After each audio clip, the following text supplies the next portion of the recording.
তুমি রাত জেগে পড়ছো, ভোরবেলা উঠে মক টেস্ট দিয়েছো, বন্ধুদের পার্টি, সিনেমা, ঘুরতে যাওয়া সব মিস করছো শুধু একটা স্বপ্ন পূরণের জন্য। তুমি ডাক্তার হবে। তার বিনিময়ে তুমি কি পেলে? ফাঁস হয়ে যাওয়া একটি প্রশ্নপত্র, একটা বাতিল হয়ে যাওয়া পরীক্ষা। 23 লক্ষ ছাত্রছাত্রীর ভবিষ্যৎ নিয়ে খেলা হলো, যার কোনো জবাবদিহিতা নেই। যে প্রতিষ্ঠান পরীক্ষা নেয় তারাই যদি স্বচ্ছ না হয়, তাহলে তোমার পরিশ্রমের দাম কে দেবে? টিচার ইউটিউব চ্যানেলের পক্ষ থেকে সকলকে স্বাগতম। আমরা এখানে প্রতিযোগিতামূলক পরীক্ষা নিয়ে কথা বলি, কিন্তু আজকের বিষয়টা শুধু পরীক্ষার সিলেবাসের মধ্যে সীমাবদ্ধ নয়। আজকের বিষয়টা হলো তোমাদের পরীক্ষার ব্যবস্থা ঘিরে দেশ জুড়ে যে আন্দোলন চলছে সেটা নিয়ে। ভিডিওটা শেষ পর্যন্ত দেখো, কারণ শেষে আমি বলবো এটা তোমাদের সরাসরি প্রভাবিত করছে। চলতি বছর 2026 সালের মে মাসে দেশের সবচেয়ে গুরুত্বপূর্ণ মেডিকেল প্রবেশিকা পরীক্ষা নিট ইউজি নিয়ে বিরাট বিতর্ক তৈরি হয়। কি হয়? প্রশ্নপত্র ফাঁস হয় এবং পরীক্ষার প্রক্রিয়ার গুরুতর অনিয়মের অভিযোগ ওঠার পর কর্তৃপক্ষ পরীক্ষাটি বাতিল করতে বাধ্য হয়। এর ফলে 23 লক্ষ ছাত্রছাত্রীর ভবিষ্যৎ অনিশ্চয়তার মধ্যে পড়ে। যারা বছরের পর বছর ধরে ডাক্তার হবার স্বপ্ন দেখেছিল। এই ঘটনার প্রতিবাদে একটি নতুন তরুণ চালিত সংগঠন সামনে আসে, ককরোচ জনতা পার্টি, যার প্রধান অভিজিৎ দীপকে। তারা কেন্দ্রীয় মন্ত্রী ধর্মেন্দ্র প্রধান এর পদত্যাগ দাবি করে এবং পরীক্ষা ব্যবস্থার স্বচ্ছতা এবং সংস্কার দাবি করে। এই আন্দোলন নতুন মোড় নেয় যখন লাদাখের একজন বিখ্যাত ব্যক্তি, যার নাম সোনম ওয়াংচুক, যিনি একজন পরিবেশ কর্মী, একজন শিক্ষাবিদ, একজন বিজ্ঞানী, তিনি কি করেন? এই আন্দোলনে যোগ দেন। তিনি এই আন্দোলনে যোগ দেওয়ার পিছনে অন্যতম কারণ হচ্ছে জেনেভায় জাতিসংঘের সদর দপ্তরে সরকারের আমাদের সরকারকে সতর্ক বার্তা দেওয়া হয়। তারপর তিনি 28 জুন 2026 সাল থেকে তিনি দিল্লির যন্তর মন্তরে অনির্দিষ্টকালের জন্য অনশন আন্দোলন শুরু করেন। তার আন্দোলনের দুটো দাবি কি? শিক্ষামন্ত্রী ধর্মেন্দ্র প্রধানের পদত্যাগ এবং পরীক্ষা সংক্রান্ত অনিয়মের কারণে যেসব শিক্ষার্থী আত্মহত্যা করেছে তাদের পরিবারকে ক্ষতিপূরণ দেওয়া।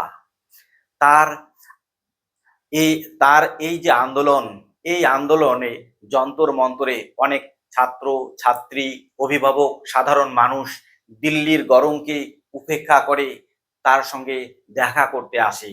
উল্লেখ্য, তার সঙ্গে আরো অনেকে অনশন আন্দোলনে যোগ দেয়। আইসা ছাত্র সংগঠনের কয়েকজন পিএইচডি স্কলার, যেরকম দিল্লির জওহরলাল নেহেরু বিশ্ববিদ্যালয়ের নেহা, তারপরে এলাহাবাদ বিশ্ববিদ্যালয়ের মনীষ, আম্বেদকর বিশ্ববিদ্যালয়ের আমিন, এই তিনজন পিএইচডি স্কলার তার সঙ্গে অনশন আন্দোলনে যোগ দেয়। এই পরিস্থিতিতে কি হয়? এই অনশন করার ফলে তার শরীরের, সোনাম ওয়াংচুকের শরীরের রক্তচাপ কমে যায়। তার ওজন 7 থেকে 8 কেজি কমে যায়। তার শরীরে পেশি ক্ষয়ের লক্ষণ দেখা যায়। এই পরিস্থিতিতে কি করে সরকার? সরকার একটু চাপে পড়ে। তাই সরকার, দিল্লি পুলিশ সোনম ওয়াংচুককে গত 18 জুলাই তাকে গ্রেপ্তার করে হসপিটালে নিয়ে যায়। তাকে সেখানে খাওয়ানোর অনেক চেষ্টা করার পরও তিনি না স্যালাইন নিতে রাজি হয়েছেন, না কিছু খাওয়ার জন্যে রাজি হয়েছেন। এই পরিস্থিতিতে আজ অর্থাৎ 20 জুলাই একটা নতুন কর্মসূচির সিদ্ধান্ত গ্রহণ করা হয়েছে। কি কর্মসূচি? সংসদ ভবন অভিযানের একটি সিদ্ধান্ত নেওয়া হয়েছে। এই আন্দোলন আর কোনো একক ব্যক্তির আন্দোলন নয়। এই আন্দোলনে একাধিক শীর্ষ বিরোধী দলের নেতা যেমন মমতা বন্দ্যোপাধ্যায়, অখিলেশ যাদব, উদ্ধত ঠাকরে, অরবিন্দ কেজরিওয়াল প্রকাশ্যে ওয়াংচুকের পাশে এসে দাঁড়িয়েছেন। শশী থারুর ব্যক্তিগতভাবে তাকে অনশন প্রত্যাহারের জন্য রিকোয়েস্ট করেছেন। এই পরিস্থিতিতে আপনাদের কি মনে হয় যে তার পাশে আরো বেশি সংখ্যক মানুষ তাকে সমর্থন করা উচিত কি উচিত না? আপনাদের কি মনে হয়? যদি উচিত বলে মনে হয় তাহলে ইয়েস কমেন্ট করবেন।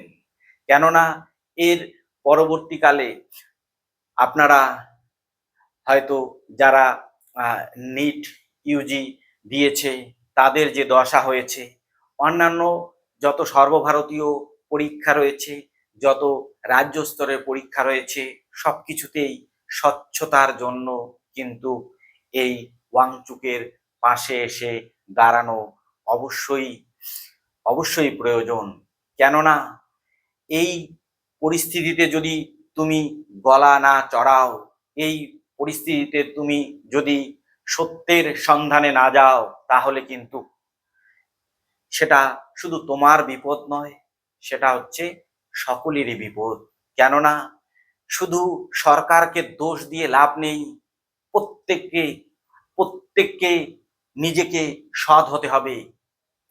যদি ভারতবর্ষের প্রত্যেকটা ব্যক্তি সৎ হয়, তাহলে কিন্তু এই পরিস্থিতি কখনোই তৈরি হতে পারে না।